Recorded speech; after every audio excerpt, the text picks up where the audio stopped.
So I've been telling you for a long time that Glenn Beck's site, TheBlaze, is in trouble. That's because I'm good at math, and I know that his numbers don't add up. I'm also in digital media, giving me further context into how preposterous his claims were that he was running a profitable business. So obviously, Glenn Beck left Fox News, started TheBlaze, and said that things were going great and put a lot of money into it. A lot of people put a lot of money into it, and it looks like they're having a wee bit of trouble. And we have wonderful, rich details for you guys, literally in this case, today. And the Daily Breeze breaks this story. Glenn Beck, they explain, the enigmatic conservative media firebrand, appears to be selling off his assets as his media enterprise downsizes. Betsy Woodruff and Max Tanney reporting on that.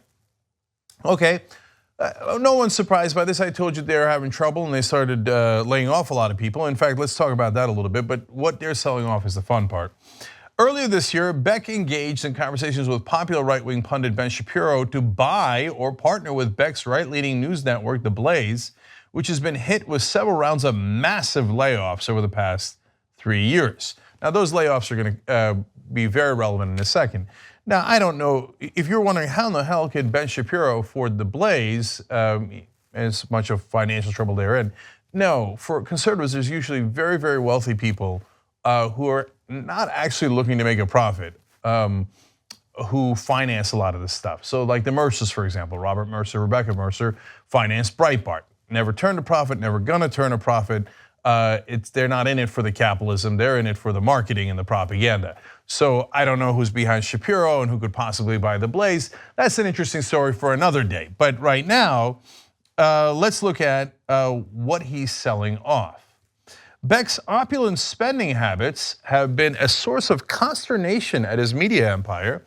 Employees at TheBlaze previously lamented that Beck bought a Maybach sedan and kept his jet, his private jet, which was expensive to operate and maintain, you don't say, amid massive layoffs at the company in 2015. Oh, he's such a bad guy. All right, now let me show you what a Maybach looks like in case you haven't seen it. And I haven't. I might have seen the outside, and that's rare. But I certainly haven't seen the inside, and that's a lovely looking car. I like that the base model starts at $168,000. Do you get leather seats with $168,000, or do you have to upgrade for that? Is it roll down windows or is it power windows at $168,000? That is a pretty looking car. Now that's not necessarily Glenn Beck's car, but Glenn Beck's car is a Maybach, and it looks something like that.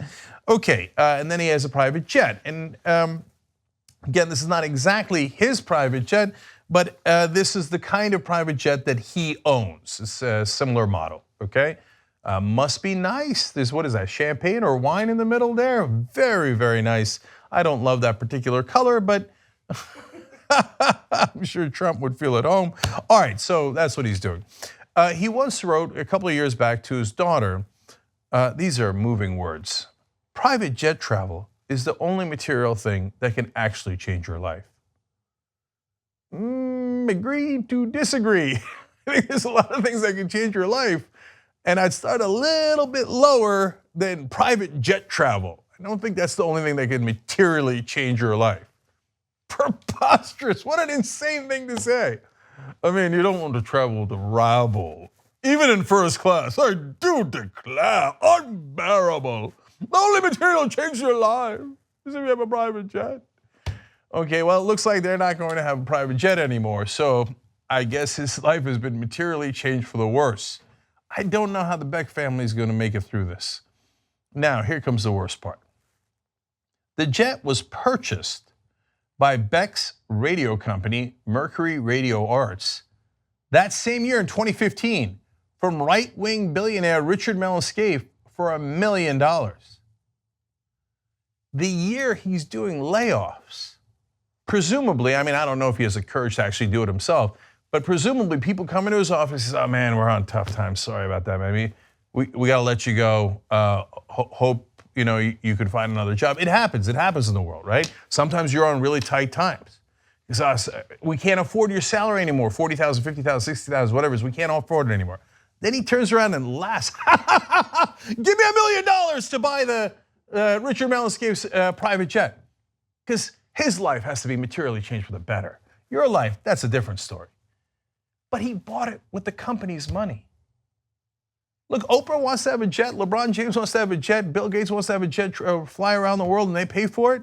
I don't begrudge them, man. A lot of people have private jets. Rush Limbaugh has a private jet. I never talked about Rush Limbaugh's private jet. But you're gonna use company money and $1 million so you don't have to fly first class. So you don't have to fly first class. So you get a private jet, meanwhile you're doing rounds of layoffs. Gee, I wonder what his priorities are. I can't quite tell. So could it be that his crazy spending is what led to some of the Blaze's troubles? Look, finally, let me say this. Glenn Beck is insane. I think he's clinical. We've talked about this before. He once declared that he was now sane, that he had mental issues in the past, but he's now saying why? Because he said he strapped himself to a gyroscope and went all round and around like Sandra Bullock in Gravity. And he said that cured him. I got news for you, it didn't. That's not a thing that doesn't cure any kind of mental disease. That's what his quack doctor told him, and that's what he believed. So that's 3 guys on the right that I think are clinical. Glenn Beck for certain, Alex Jones for certain, and I would argue Donald Trump. So why do right-wingers love insane leaders? There is a real reason. You know why? Because conservatives are authoritarian by nature. They want to follow a strong leader. Who are strong leaders? Insane people. You know why? They're resolute. I know what I'm doing. The gyroscope cured me. The frogs are gay.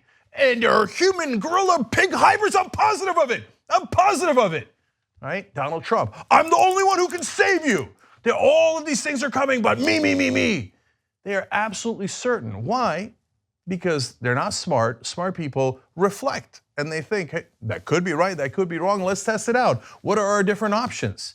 Insane people think they have the whole world figured out. And when in reality, they don't know anything, but they sound strong, confident, and resolute. Exactly what conservatives follow. It is so sad. And likely in a couple of years, we will, at least in 2 out of 3 of those cases, have literal clinical reports in, that's my best guess, of them saying, yeah, no, they had mental issues. They had legitimate, significant mental issues. Beck said he already had them in the past, but that the gyroscope cured him. No one in their right mind actually believes that. Does anyone think Alex Jones is sane? And when you find out, any rational person, when you find out the guy that you've been following your whole life and thought was awesome was actually insane the whole time, oh, that's gonna leave a mark. If you like this video, bless your heart. We got a lot more where that came from. We do a full show every day, Monday through Friday. Come enjoy it ad-free by becoming a member, tytnetwork.com/join.